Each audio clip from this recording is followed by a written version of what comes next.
Je désire vous montrer combien une vie remplie du Saint-Esprit est bénie. Je ne crois pas que je puisse vous faire comprendre la bénédiction qu'il y a à être rempli du Saint-Esprit plus clairement qu'en vous montrant le changement extraordinaire qui se produisit dans la vie des disciples après la Pentecôte. Je crois que c'est l'une des plus merveilleuses leçons de choses contenues dans toute la parole de Dieu, celle de ces 12 hommes qui, ayant été à l'école du Christ pendant 3 ans et ayant reçu son enseignement, restaient cependant en apparence si éloignés de la vie qu'ils auraient dû vivre, et tout à coup, par l'effusion du Saint-Esprit, venant sur eux, devenant absolument ce que Dieu désirait qu'ils fussent. Considérez d'abord le changement que la Pentecôte a apporté dans leur relation avec Jésus. Pendant sa vie avec eux sur la terre, ils ne pouvaient pas la voir en eux. Il leur était extérieur, très proche, très aimant, mais séparé d'eux, jusqu'à la Pentecôte. Quel échec, si je puis dire, fut l'enseignement du Christ à ses disciples. Christ leur avait enseigné jour après jour l'humilité. Il leur disait « Apprenez de moi, car je suis doux et humble de cœur. » Il leur répétait « Celui qui s'abaisse sera élevé. » Et pourtant, à la table de communion, ils discutaient encore pour savoir quel était le plus grand. Christ n'avait pas fait la conquête de leur orgueil. Ce n'était pas que l'enseignement divin eût manqué.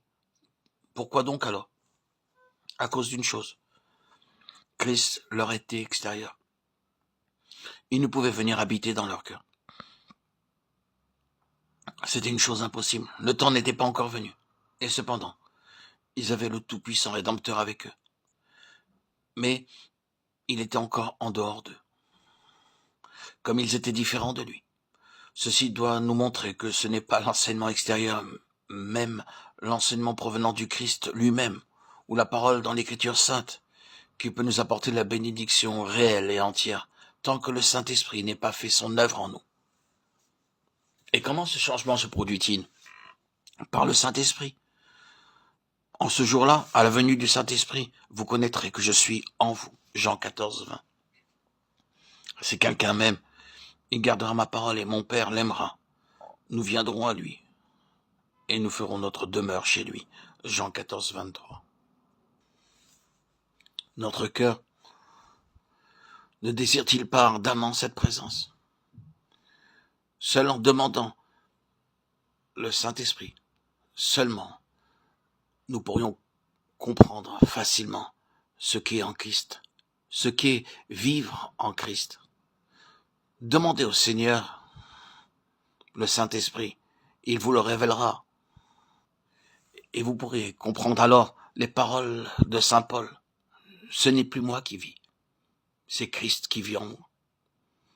Ô Christ, remplis-moi du Saint-Esprit, remplis-moi de ton Esprit, Seigneur, pour que je puisse vivre en toi, m'accomplir en toi, me réaliser en toi. Toutes mes lectures, toutes les Écritures ne sont rien en comparaison à vivre de ton Esprit. Je te donne tout, Seigneur. Accepte mon offrande. Donne-moi ton Saint-Esprit. Je t'appartiens, Seigneur. Je suis ta propriété. Et même mon je suis puisse se dissoudre en toi, Seigneur.